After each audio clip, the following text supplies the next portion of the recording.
3-4 жумадан бери улантып аткан темабыз балдарынын алдындагы ата-эненин эмнелери, милдеттери темасын сүйлөп жатканбыз тууралуу. Ошону улантабыз иншалла.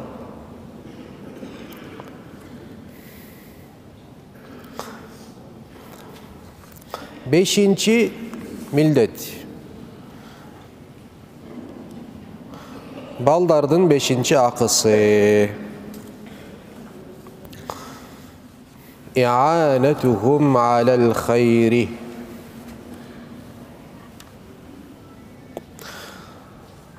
Baldarın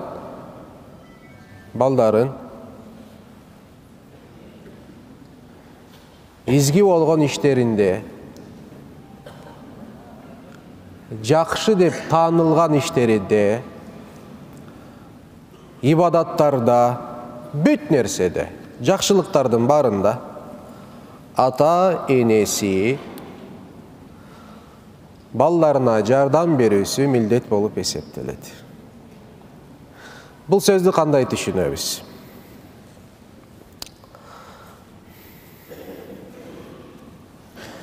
Биринчи,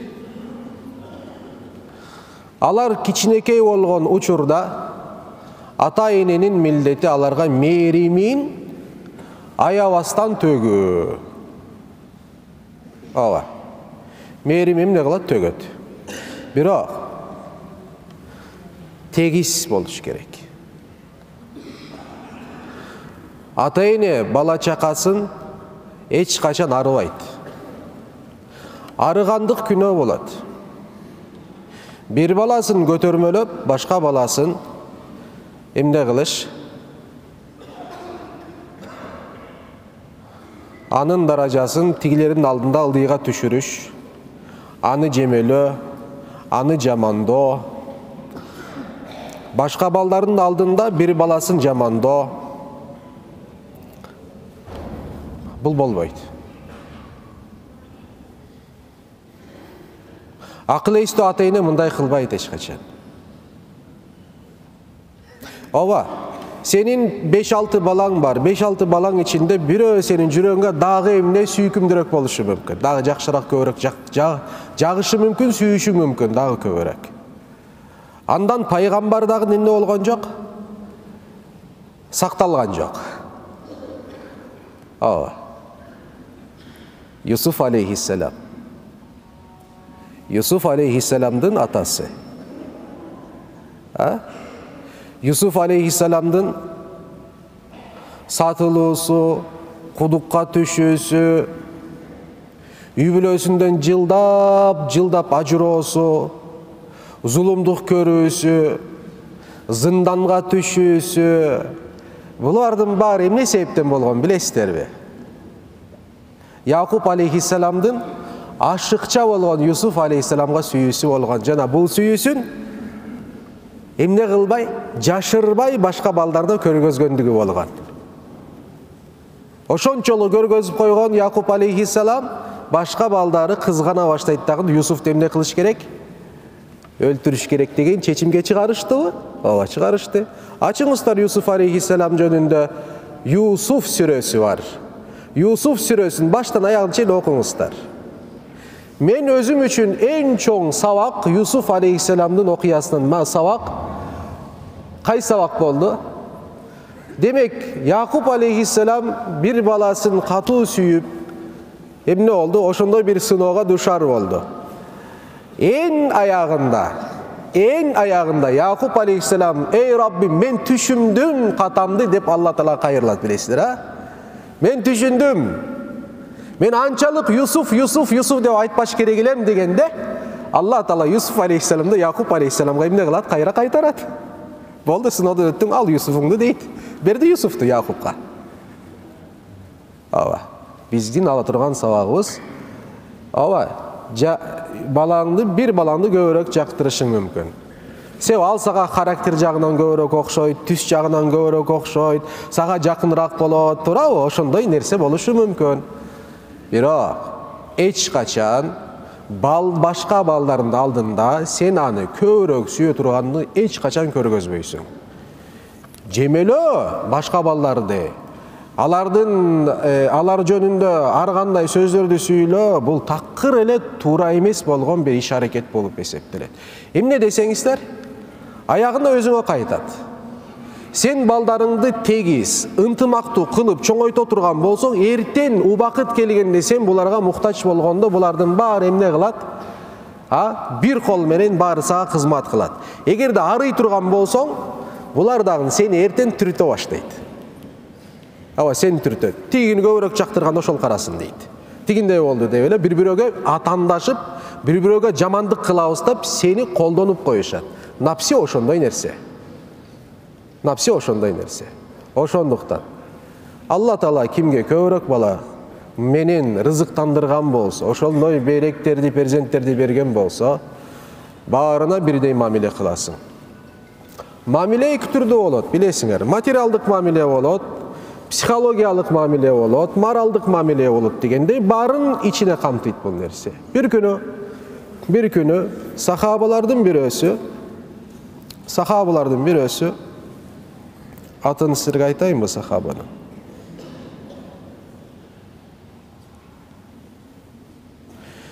Ан-Нуман ибн Башир деген сахаба айтат. Мен кичинекей маалымда бир күнү атам дейт, мени колунан кармап туруп, жетелеп туруп, Hazreti Пайгамбарга алып бар дейт. Hazreti Пайгамбарга айтты: "Я Расулаллах, сен күбө болгонуң, я Расулаллах." Пайгамбарга күбө бол деп суранып атат. Сен күбө болгонуң. Бул Нуман балама мен мынчалык байлыгымды ажыратып бердим деп айтты дейт. Hazreti Пайгамбар айтты: "Буга ажыратканыңдай башкаларга да ажыраттың десе, жок десе, анда менден башка күбө изде" деп айтат Hazreti Пайгамбар.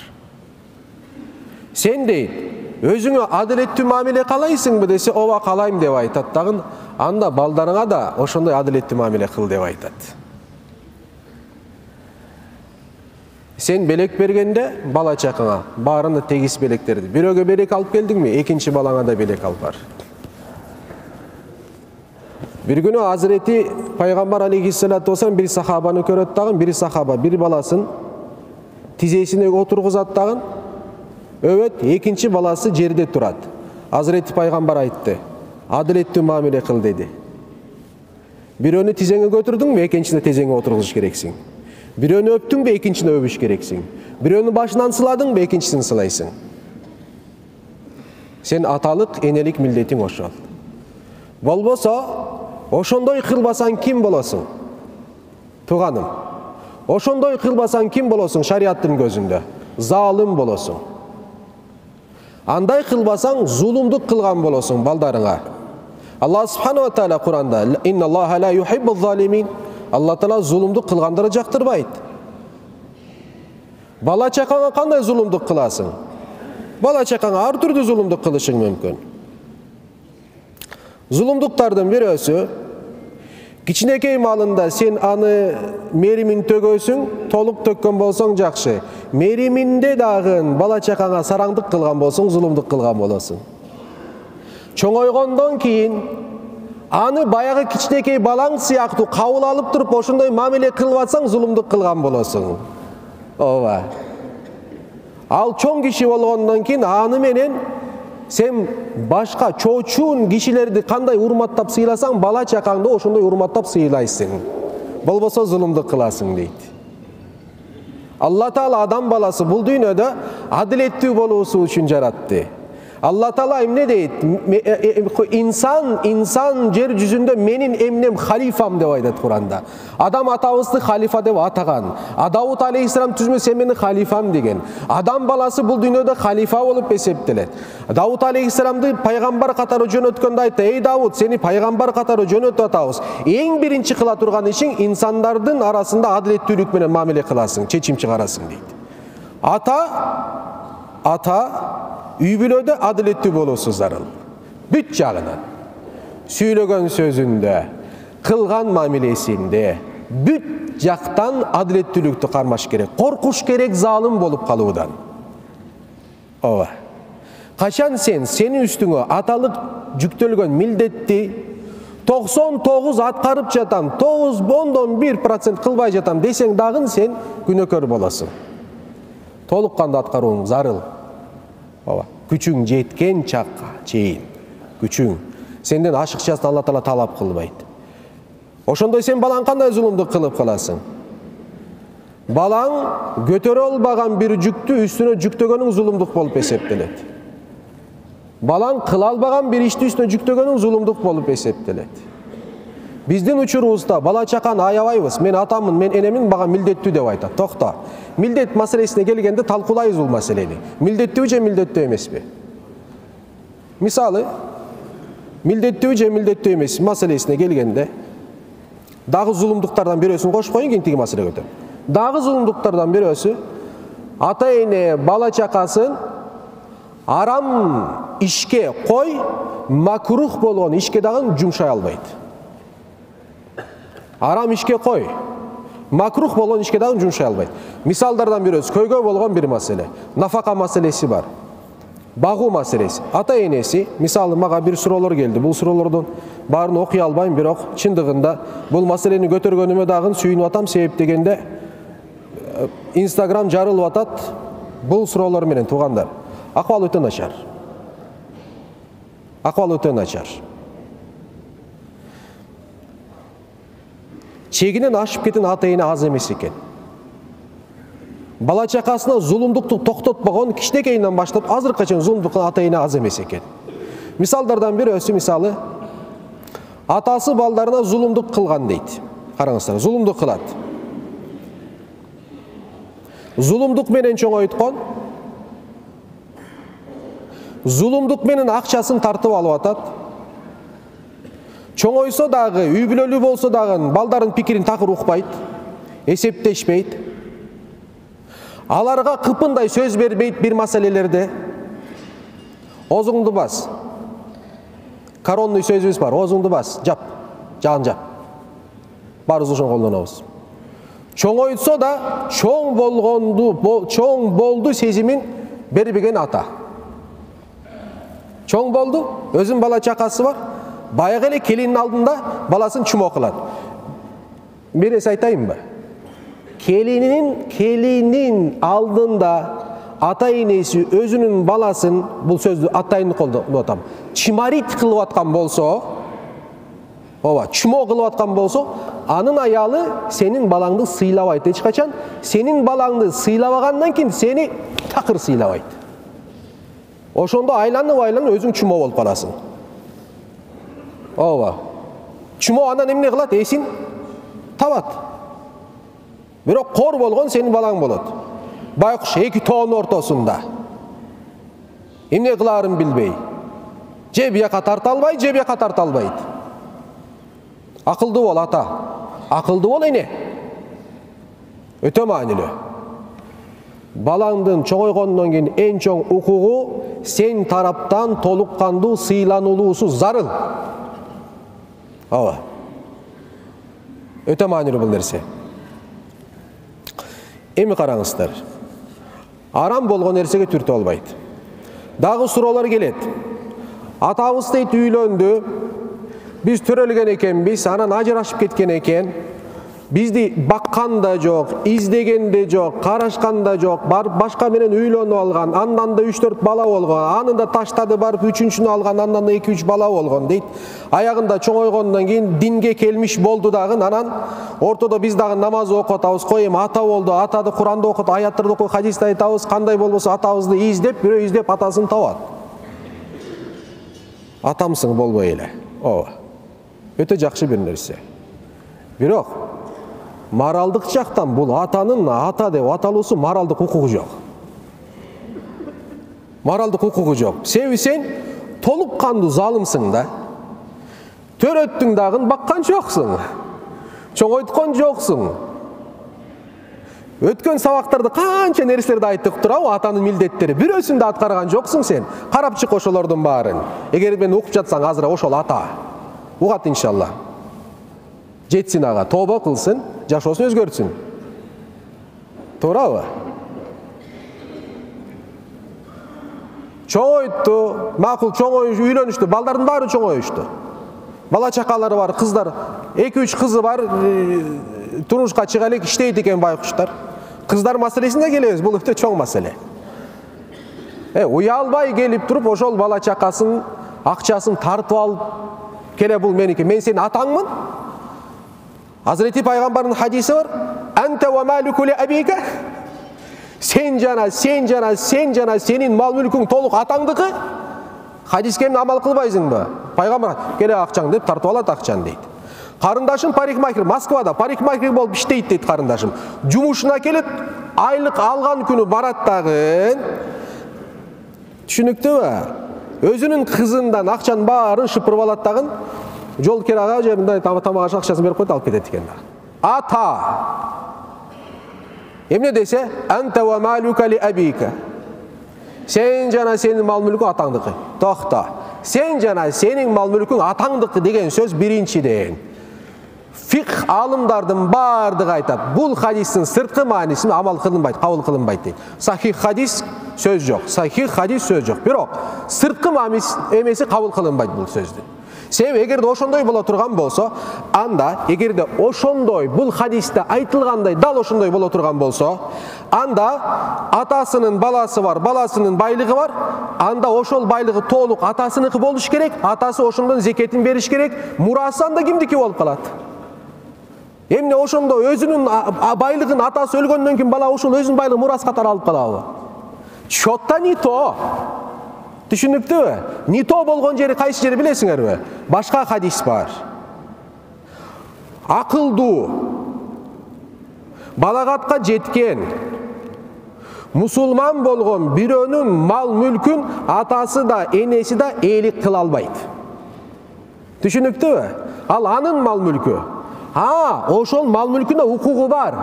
Канчалык деңгээлде укугу бар? Алымдар айтат, муктаждыгы деңгээлде укугу бар дейт. Муктаждык шариатта бер. Муктаждык эмне? Кийимин кечең муктаждык. Муктаждык маселеси бар, тууганым. 570 Lexus муктаждыкпы? Кечиресиң, муктаждык эмес бул. Түшүнүктүбү? Заңыраган 3 этажы муктаж, жок, муктаждык эмес бул, токто. Сен ошонун баарын деңгээлин карап, муктаждык маселеси гана каралыш керек. Ошондон алганга укугуң бар, ал да балаң, ата, эне бул акчадан колдонсоң болот деп айткандан кийин. Андан башкасы болбойт. Айырмасы жок, сен барып бирөөнүн колуна чөнтөк салган сыяктуу болосуң. Чөнтөгүнө колуңдун чөнтөгүн салган сыяктуу болосуң. Шариат ошондой. Мындай нерсе болбойт. Бул хадисти кандай түшүнгөн дегенде, анта ва малука ли абика. Ли дегендин мааниси ээлик кылат деген маанисинде эмес деп айтат алымдар, мубах болот деген маанисинде айтылат деп айтат. Алымдар ошондой дейт. Мубах болот деген сөз. Мубах болот деген сөз, алсаң сага күнөө болбойт деген сөз ошол жерде. Муктаждык канчалык болгон болсо.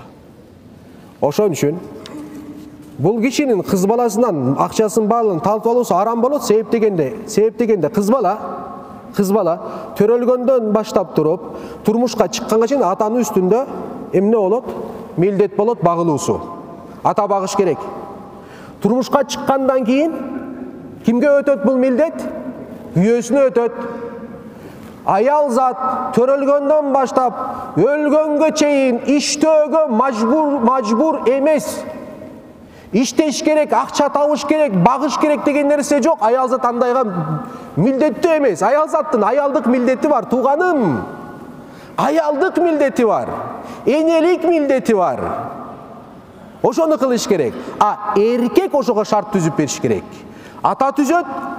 Ата өтүп бергенден кийин, ак никеге бергенден кийин күйөөсү, Кудай сактасын, күйөөсүн ажырап кеткен болсо эмне болот дегенде, кайра атасына кайра кайтат. Атасы багыш керек. Экинчи күйөөгө тийгенге чейин. Өткөндө бирөө айтат. Ажыраштым дейт. 20 канча жашта келин бала. Ажыраштым дейт. Ажырашка ата энем айдады мени Москвага. Баламды алышты, баламды өздөрү карап атат. Сен бар, бизде эмес, сен бак бизди деп жиберишти дейт. Корком дейт бул жерде. Корком. Жумуштан чыкканда квартирага жеткен үчүн коркуп барам дейт. Жумуштан чыгып, үйдөн барып жумуштан коркуп барам дейт. Ошентип сүйлөп атат, караңыздар. Ошол атанын, эненин үйдө жеген ошол кыздын жиберген акчасы буларга арам болот шариатта. Адал болбойт. Адал болбойт бул акча. Себеби сен милдеттүүсүң, сага фарз, ага фарз эмес. Биздин коом бузулуп баратат. Кафелерде кыз балдар официант болот. Болбош керек мындай туугандар. Эркек балдар официант болуш керек. Кыз балдар официант болбойт, иштебеш керек официант менен. Канча кыз балага ошол жерде эметилип атат, караңыздар. Сенин кызың карындаш барганда бузук эркектер да толтура да. Кафеге баргандар өзүңөр билип жатасыз, көрүп жатасыңар, туурабы?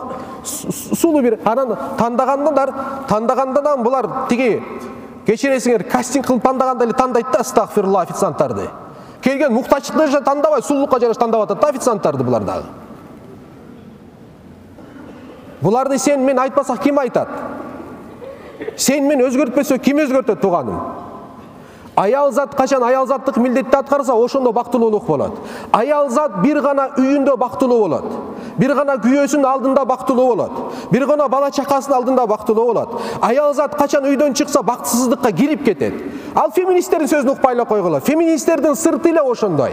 Ичинде булар итак эле өлгөн, булар психологиялык жактан жабыркаган инсандар булар. Алардын сөзүн укпай эле, биз азыр нормалдуу болгон аялдар жөнүндө сөз сүйлөп атабыз. А биз түртүп атпайбызбы буларды? Ошон үчүн өзгөчө кыз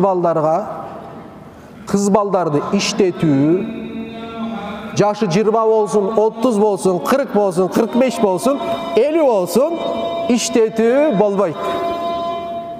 Бир гана күйөөсүнө, бир гана атасына, бир гана байкесине мен эмне кылам?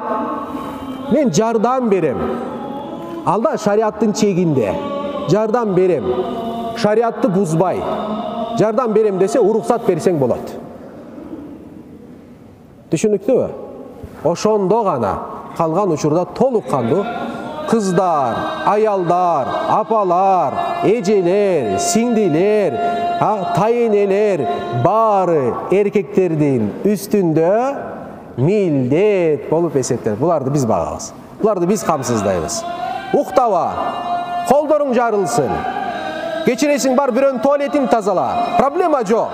Бирок Алланын астында сен эң сүйүктүү кул болосуң, иншалла.